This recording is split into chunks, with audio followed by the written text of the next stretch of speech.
Why are teens so easily influenced by peer pressure? I'm Nicholeen Peck, and I have raised a lot of teens. For years, I did therapeutic treatment care for troubled teens in my home as a therapeutic foster care parent. I've also raised all of my 4 children all the way to adulthood, so I've seen the teen years. I actually love the teen years, but what parent is not worried about peer pressure?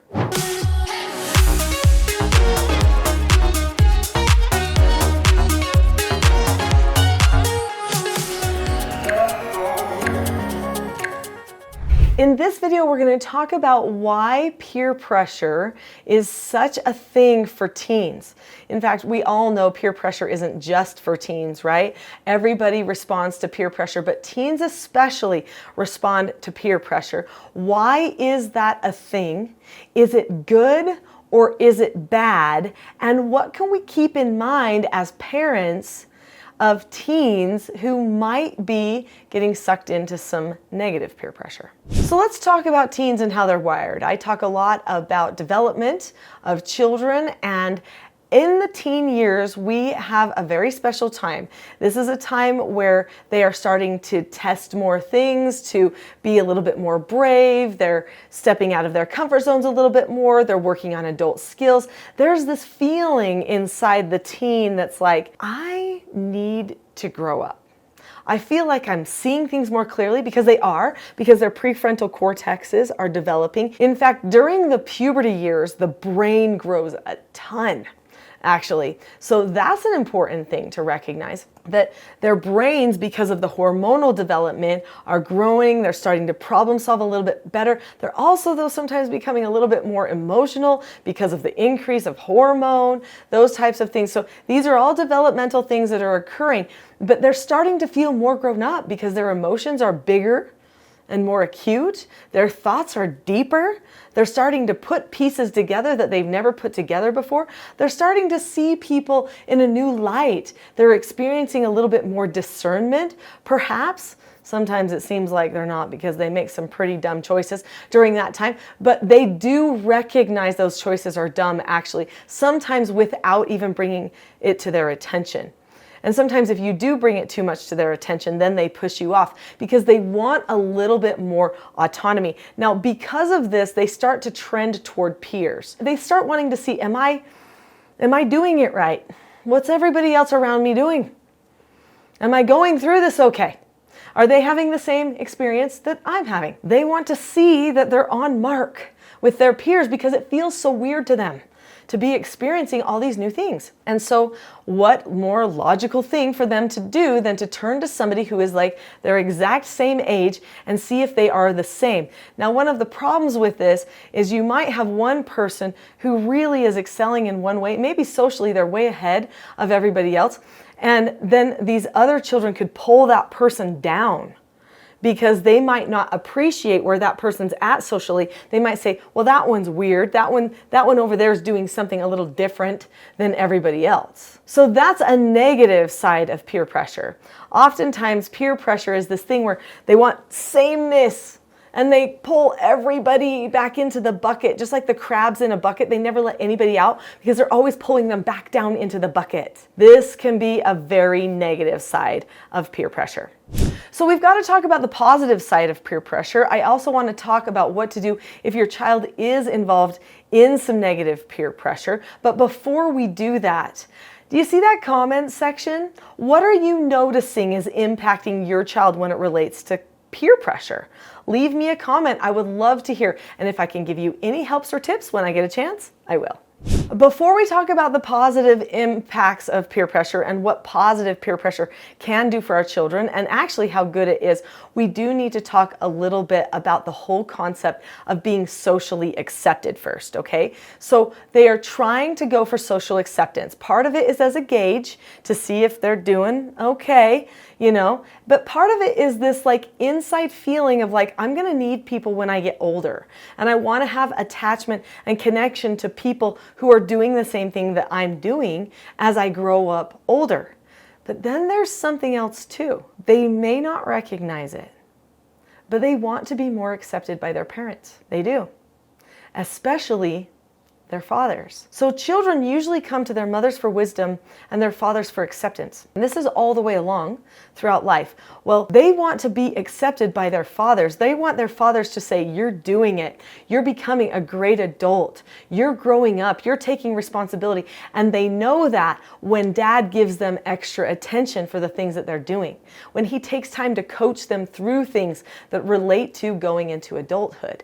These are things that most teens are looking for. Even if they push back against dad a little bit, inside, they're hoping for that. They're hoping to show mom they are wise. They don't want her to tell them what to do about everything anymore. They want to show that they can do stuff, that they're wise. Now, sometimes they want to show her that they can figure it out themselves, and sometimes they go do some things that aren't very wise, right? And then parents have to correct that and help fix that. But the child sometimes gets a little oppositional because the parent is telling them, don't do that, or do that. And then they're like, I know, I'm going to show you. And then they mess up. They feel bad about it. They don't like to take ownership over it sometimes because it feels hard. But they are trying to show their parents they're doing good. They're trying to show their parents they got this. They can handle this. What the parents know is they don't got this. Okay, because the parents know that their prefrontal cortexes aren't fully there yet.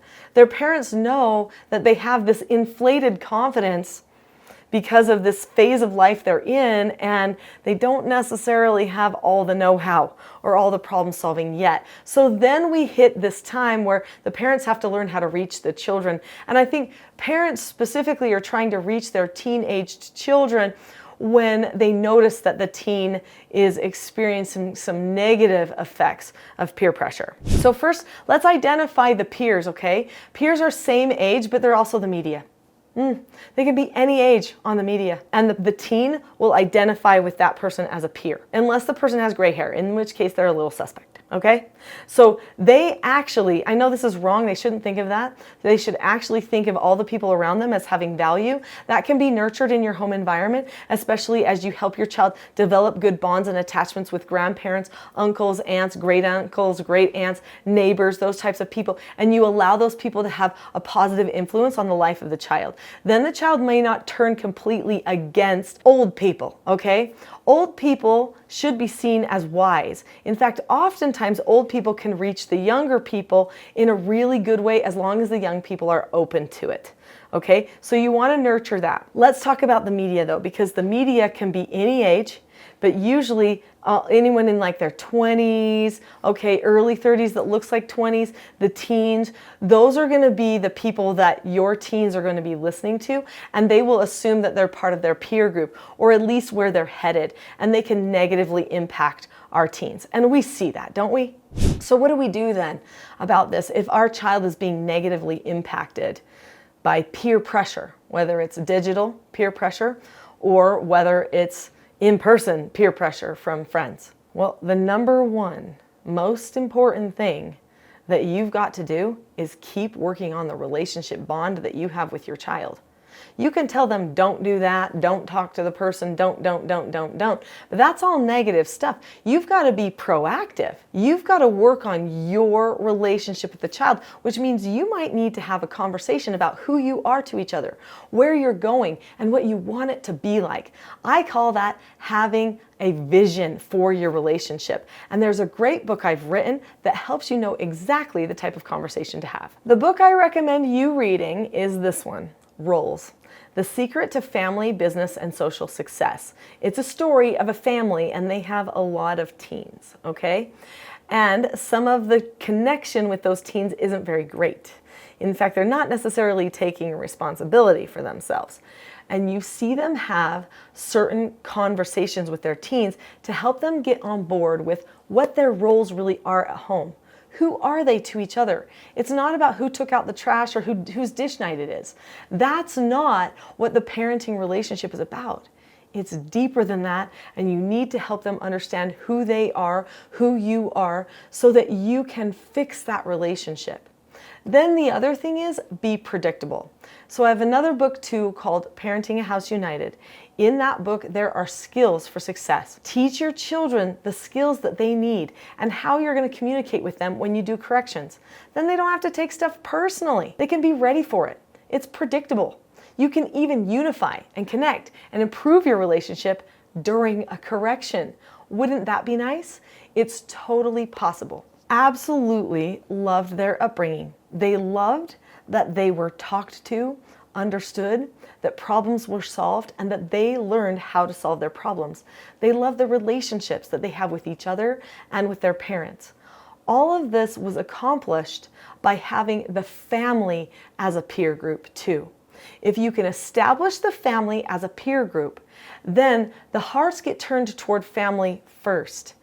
That's important. This can mean that sometimes we do need to take time away from the devices and away from the friends. Schedule deliberate time with the family, even if it seems like they don't want it. Schedule it. Do it. Show it's a priority and show that you love it. That will be important so that they decide to listen to you. Then have regular talks too. Have connection points with them. So we have meetings in our family. I teach how to do these meetings in my book, Parenting a House United. And they are individual one-on-one meetings that we call mentor meetings. We also have full family meetings as well.